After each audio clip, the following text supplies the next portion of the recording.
ऋषि पंचमी एक ऐसा व्रत जिसे करने से कोई भी व्यक्ति सभी पापों से मुक्त हो जाता है। तो आइए जानते हैं इस व्रत की महिमा के बारे में।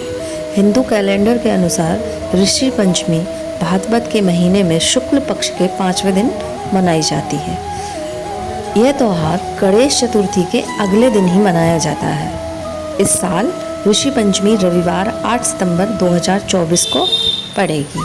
ऋषि पंचमी आमतौर पर गणेश चतुर्थी के एक दिन बाद ही मनाई जाती है। यह दिन सप्तऋषि यानी कश्यप, अत्रि, भारद्वाज, विश्वामित्र, गौतम, जमदग्नि और वशिष्ठ ऋषि की पूजा का दिन होता है। केरल में इस दिन विश्वकर्मा पूजा भी की जाती है। ऋषि पंचमी व्रत में मुख्य रूप से उन महान संतों के प्रति सम्मान कृतज्ञता व्यक्त की जाती है जिन्होंने समाज के कल्याण में बहुत योगदान दिया। ऋषि पंचमी का व्रत सभी के लिए लाभकारी होता है, लेकिन इस व्रत को महिलाओं द्वारा विशेष रूप से किया जाता है। ऋषि पंचमी का त्यौहार एक महिला के लिए पति के प्रति अपनी आस्था, कृतज्ञता, विश्वास और सम्मान व्यक्त करने का एक तरीका है।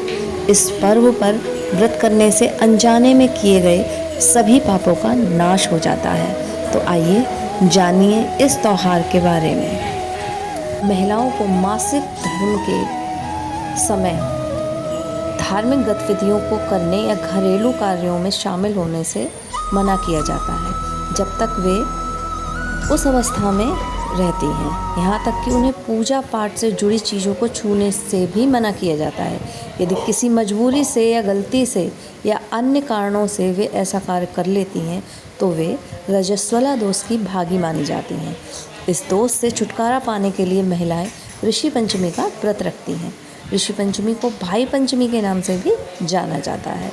माहेश्वरी समाज में इस दिन बहनें भाइयों को राखी बांधती हैं। इस दिन बहनें व्रत रखती हैं और अपने भाई की लंबी उम्र की कामना करती हैं। वे पूजा करने के बाद ही भोजन करती हैं। भाई दूज का त्यौहार भी भाई बहन के बीच प्यार को दर्शाता है। के बारे में एक बार की बात है, विदर्भ देश में एक ब्राह्मण अपनी समर्पित पत्नी के साथ रहता था। ब्राह्मण के एक पुत्र और एक पुत्री थी। उसने अपनी बेटी की शादी एक सुसंस्कृत ब्राह्मण व्यक्ति से कर दी, लेकिन लड़की के पति की असमय मृत्यु हो गई, जिससे लड़की विधवा का जीवन व्यतीत करने लगी। वह अपने पिता के यहाँ वापस आ गई और फिर वहीं रहने लगी। कुछ दिन बाद लड़की के पूरे शरीर में कीड़े हो गए, जिसने उसे के लिए मुश्किल खड़ी कर दी। उसके माता पिता भी चिंतित हो गए। वे इस समस्या के समाधान के लिए ऋषि के पास गए। प्रबुद्ध ऋषि ने ब्राह्मण की बेटी के पिछले जन्मों में झांका। ऋषि ने ब्राह्मण और उसकी पत्नी से कहा, उनकी बेटी ने पिछले जन्म में एक धार्मिक नियम का उल्लंघन किया था। मासिक धर्म के दौरान उसने रसोई के कुछ बर्तनों को छुआ था। ऐसा करके उसने उस पाप को आमंत्रित किया था जो उसके वर्तमान समय में परिलक्षित हो रहा है।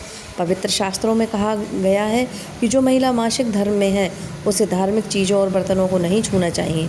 ऋषि ने उन्हें आगे बताया कि लड़की ने ऋषि पंचमी का व्रत भी नहीं किया था। यही कारण है उसे इन परिणामों का सामना करना पड़ रहा है। ऋषि ने ब्राह्मण से कहा यह कि अगर लड़की पूरी श्रद्धा और भक्ति के साथ ऋषि पंचमी का व्रत रखती है और अपने पापों के लिए क्षमा मांगती है तो उसे अपने पिछले कर्मों से छुटकारा मिल जाएगा और उसका शरीर में से कीड़े मुक्त हो जाएंगे। लड़की ने वही किया जो उसके पिता ने उसे बताया और वह कीड़ों से मुक्त हो गई। आइए अब जानते हैं ऋषि पंचमी पर की जाने वाली पूजा विधि और अनुष्ठान। ऋषि पंचमी के दिन स्नान करने के बाद स्वच्छ वस्त्र धारण करें। अपने घर में साफ जगह पर हल्दी, कुमकुम और रोली का उपयोग करके एक चौकोर आकार का चित्र बनाएं। सप्त ऋषियों की प्रतिमा स्थापित करें। शुद्ध जल और पंचामृत डालें। चंदन से टीका लगाएं। सप्त ऋषियों को फूलों की माला और पुष्प अर्पित करें। उन्हें पवित्र धागा पहनाएं। उन्हें सफ़ेद वस्त्रों की भेंट करें। साथ ही मिठाई, फल, फूल आदि भी अर्पित करें। उस स्थान पर धूप रखें। कई इलाकों में यह प्रक्रिया नदी के किनारे की जाती है। इस पूजा के बाद महिलाएं अनाज का सेवन नहीं करती। ऋषि पंचमी के दिन वे एक खास तरह के चावल का सेवन करती हैं। ऋषि पंचमी उत्सव का सर्वोत्तम उपयोग करें। अपने सभी दोषों को दूर करें और जो आइए अब जानते हैं कि ऋषि पंचमी के व्रत में क्या खाना चाहिए। ऋषि पंचमी पर खाने की परंपरा प्रत्येक संस्कृति में अलग होती है। पहले के दिनों में भक्त अनाज से तैयार भोजन के बजाय भूमिगत उगने वाले फलों का सेवन करते थे। जैनियों के लिए यह दिन महत्वपूर्ण है, चूँकि जैन धर्म में 2 संप्रदाय होते हैं, श्वेतांबर पंथ जो ऋषि पंचमी को परशुरन महापर्व के अंत के रूप में मानते हैं, जबकि देवंगर पंथ इस दिन को महापर्व की शुरुआत के रूप में मानते हैं।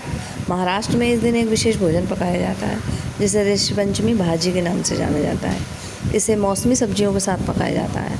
आम तौर पर इस व्यंजन को बनाते समय कंद का उपयोग किया जाता है। इस भाजी को एक तरह से पकाया जाता है जिस तरह ऋषि तैयार किया करते थे, यानी साधारण और बिना मसाले के। ऋषि पंचमी के दिन व्रत करने वाले भक्त इस भाजी से अपना व्रत खोलते हैं। व्रत खोलने के लिए इस भाजी का सेवन करते हैं।